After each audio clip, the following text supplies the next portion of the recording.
Now, I wouldn't usually talk about the design of cars because, well, you guys have eyes. At least, I hope so. But I actually think it looks better than the VW Polo. And not only that, I think it drives better as well. It's got a 1 litre 3-cylinder non-turbocharged engine. This is the higher powered NA engine. There's actually 6 different types of 1 litre engine you could get in 2019 for the Seat Ibiza. But yeah, this is the 80 horsepower, higher power, naturally aspirated one. And today we're going to find out what it does 0 to 60, what it does on its 30 to 70 sprint, what MPG will it do. It's supposed to do 60 miles per gallon, this thing, on the combined cycle. I don't think it's going to do that, but we will find out in this real world test. And we're also going to see how loud this thing is on the motorway with a proper decibel reader. And of course, see how much fun it is to drive. Because my name's Tom and you're watching Paragon Cars. Let's go.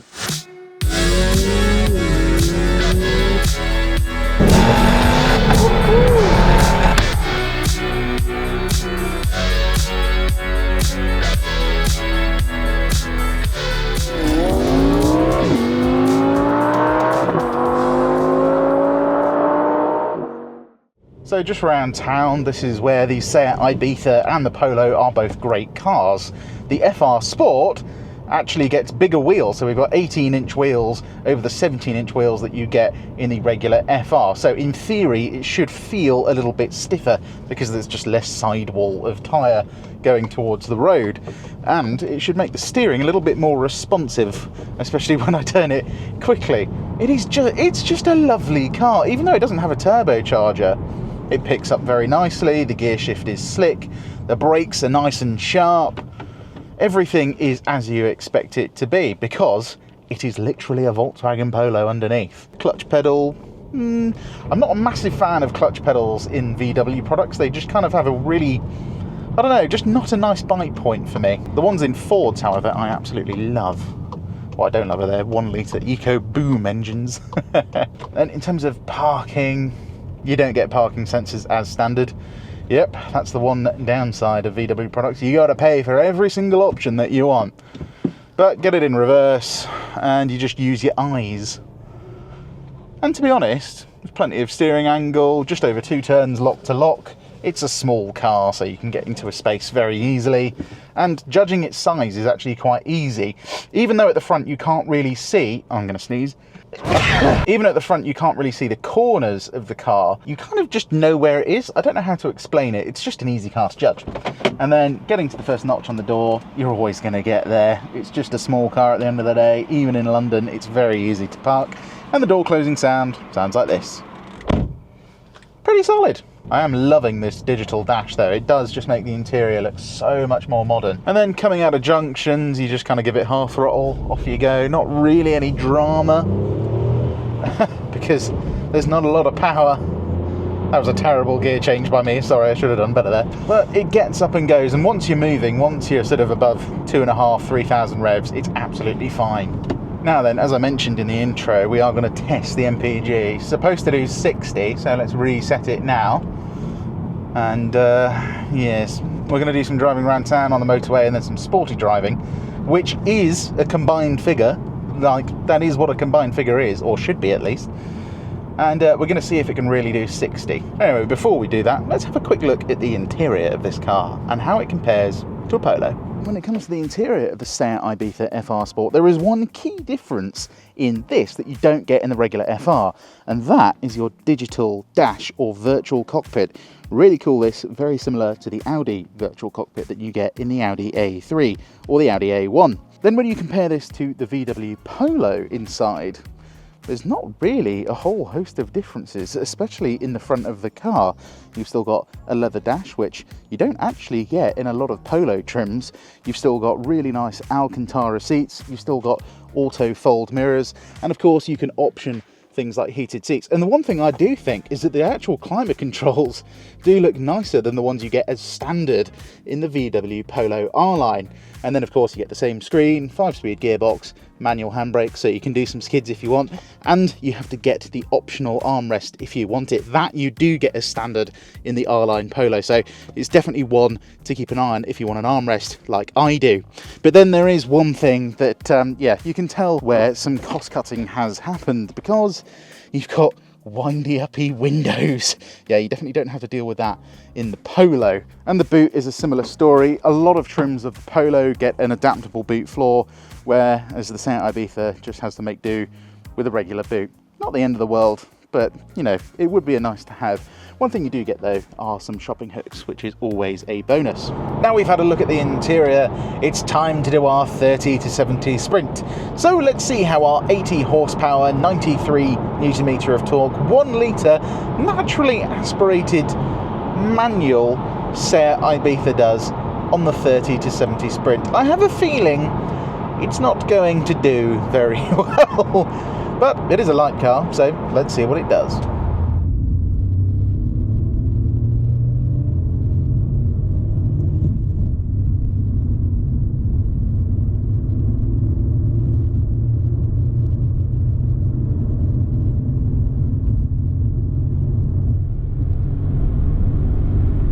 .30 to 70 then, it's pretty clear that any car that doesn't have a turbocharger seems to suffer from, well, a lack of performance. The 2019 Seat Ibiza FR Sport, in quotation marks, did 15.52 seconds on our 30 to 70 sprint, putting it at a whopping 194th place on our leaderboard.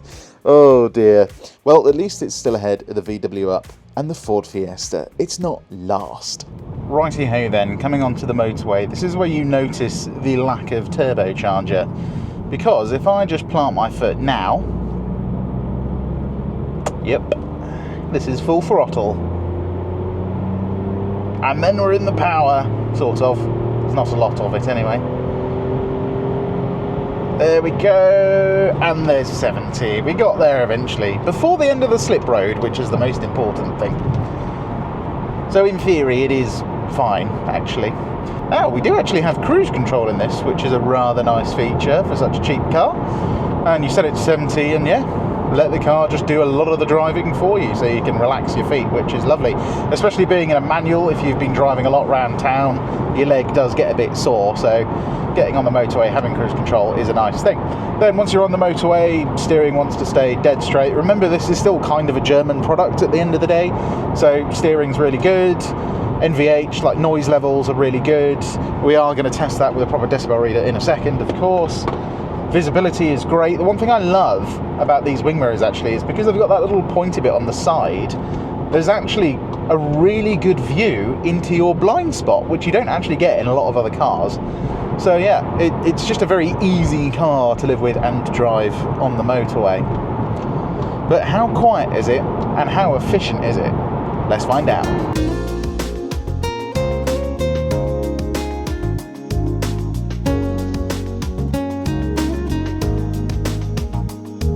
Okay, scores on the doors. Let's start with the bad news, and that is the MPG. So we did 46 miles per gallon, which fundamentally is quite a good figure, but it is not 60 miles per gallon. Now, this is slightly nuanced because this car will definitely do 60 mpg, but it will not do it at 70 miles per hour. It will only do it at around 50 miles per hour. So if you're doing a lot of motorway driving, this might not be the engine for you. But anyway, I digress. What's the good news? Well, the good news is that when you're on the motorway, even though it's not the most efficient car in the world, it is very, very quiet. For example, a Volkswagen Golf, which is a bigger, more expensive, much more expensive car than this, created by a brand that's supposed to be the sort of more posh version of this, does about 72.5 decibels. This did 73.3, so not even a single decibel louder, which means even though this car's got 18-inch wheels and it is smaller, it's more comparable to a Polo, it's basically as quiet as a Polo, which is great. But how does it handle? Well, on the faster stuff, coming around these corners here, it's actually quite good. That's interesting. It's lacking power, but I can use all the power. A lot of modern cars these days, especially electric ones, you rarely get a chance to put your foot down in them, whereas this, I can keep my foot down for a very, very, very long time before I get to 70 miles an hour. And even when I change gear, I lose a few miles an hour. This is foot flat in fifth, by the way. Yeah. Anyway, the brakes. Get to the 100-yard marker, nice and hard on the brakes. It's a light car again, so it's very good on the brakes. You don't need big brakes because it's light. And coming around corners, it is a rather delicious thing indeed. Because it's just, you know, just over a ton in weight. It's 25 kilos lighter than the Polo. I'm guessing a lot of that weight just goes into, like, creases in the body panel to make the Polo look more expensive. And maybe the headlights.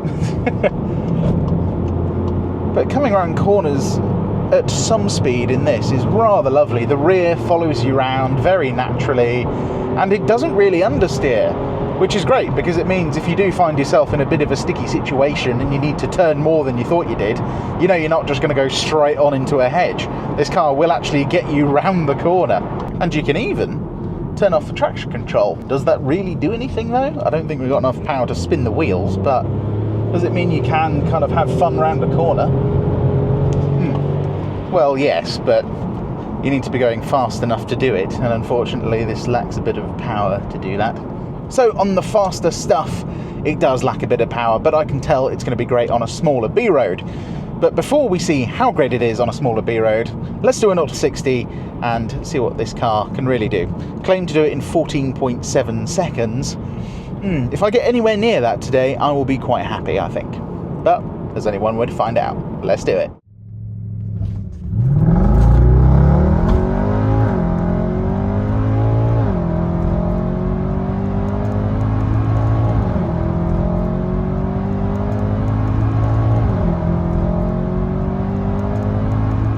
Naught to 60 then, thankfully, due to my absolutely rapid shifting, all jokes aside, we did actually manage a pretty good time of 15.03 seconds, which is only 0.3 of a second off of the claimed time. Obviously, with a better driver behind the wheel, you would probably actually beat the claimed time, which is unusual for a manual car. But one thing you will notice is that because it doesn't have a turbo, it is way off the pace of literally any car that does have a turbo. So yeah, if you want a faster car, you do need a turbocharger. At least it's still ahead of the VW Up. Now we've seen what the 0 to 60 is like. Unfortunately, our usual B road is closed today, so I'm afraid I'm going to have to end the review here. But anyway, as always, I hope you enjoy content like this. If you did, give us a like, and why not subscribe, as not only can you see more content like this, you can of course see everything we have for sale, which includes this lovely little Seat Ibiza. And do I think it's better than a Polo? Would I have it over a Polo? Abso-bloody-lutely, and I think you should too. Anyway, as always, my name has been Tom, and you have been watching Paragon Cars. I'll see you next time. Cheers.